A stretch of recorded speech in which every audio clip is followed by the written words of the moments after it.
Hi, I'm Michelle. Welcome to the Craft Kitchens. If you think preparing a stunning chocolate cake roll can be complicated, let me show you how quick and easy it can be.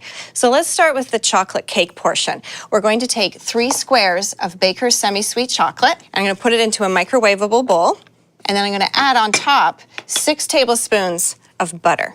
Microwave it on high for 1.5 to 2 minutes. Okay, so the butter is nicely melted, but you can see that the squares of chocolate still hold their shape. So you want to stir and make sure everything's nicely melted. The heat of the bowl will continue to melt the chocolate. And then to this, I'm going to stir in 1 cup of granulated sugar. Now I'm just going to set this aside. I'm going to start on our next mixture. Okay, so in the bowl, I'm going to add 4 whole eggs.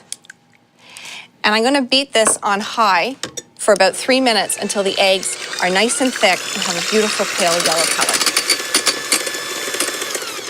Perfect. Now I'm going to add in 1/4 cup of flour and 1/2 teaspoon of baking soda, and they're both in here. So I'm going to add this in, as well as our chocolate mixture.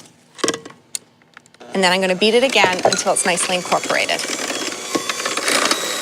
Okay, that's great. Now, I still have 3/4 cup more flour to add, but I'm going to alternate it with 2/3 cup of water. So I'm going to add in a little bit of the flour, and then I'm going to beat it. Okay. And then just add a little bit of the water, and a little bit more of the flour, more water, and I'm going to add in the remaining flour and the last of the water. Now, I have my baking sheet prepared. So this is a 10 by 15 by 3/4 inch baking sheet. I sprayed it with cooking spray, then I covered it with parchment paper, and then I sprayed it again. This is key because it's going to allow you to get the cake out of the pan easily. Pour the batter into the pan.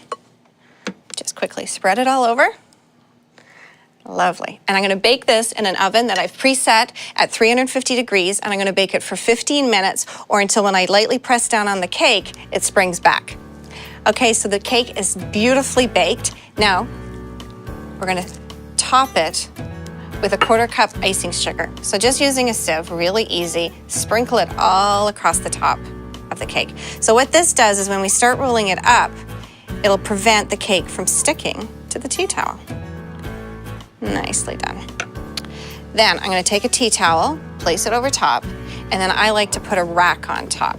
Because it's still warm, slip on your oven mitts, and I'm going to flip the cake over, just like so. Then remove the pan and set it to the side. Perfect. Now carefully peel the paper away from the cake. See, it comes off beautifully. Lovely. Now you can just pull it off the cutting rack if you want. Now, what you want to do is using the towel from the narrow end, start rolling the cake up away from you. And you just roll, and then you're going to set the cake to the side on a wire rack to allow the air to circulate around, and you're going to let this completely cool. Now we're going to make the filling mixture. So I have 125 grams of Philadelphia cream cheese. Now the key is to make sure that your cream cheese is at room temperature. So I'm going to give this a quick beating.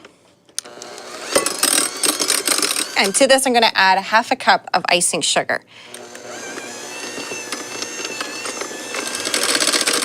Perfect.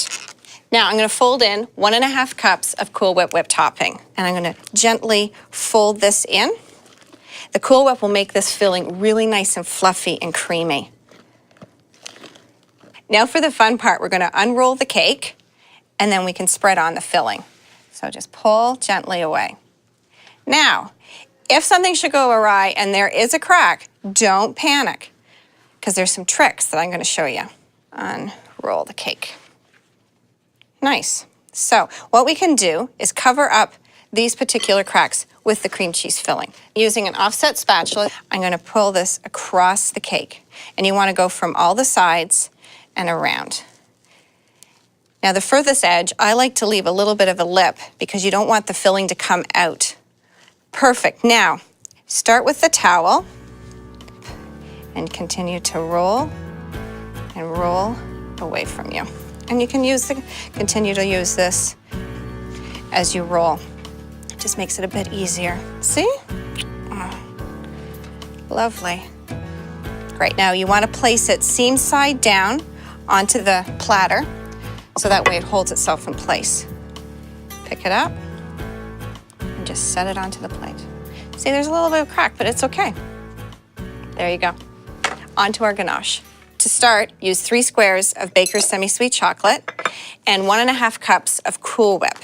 And I'll just add this into the dish and microwave it on high for 1 to 1½ minutes. Now just give this a stir. The heat of the bowl will continue to melt that chocolate. Now once you're finished stirring this all together and it's nicely melted and combined, you want to let this slightly cool to thicken. And I have it in the refrigerator, so let me grab that one. So now I'm going to add the ganache to the cake. So again, I like just to dollop a little bit on the top, across. Just a nice way to be able to spread it on. Isn't that lovely? See, where did that crack go? You can't see it. There you go. Well, there you have it. We've refrigerated the cake for 1 hour. It's a stunning and fabulous looking dessert. The delicious cream cheese filling perfectly complements the rich chocolate cake in this showstopper dessert. For more great recipes and videos, visit us at craftcanada.com.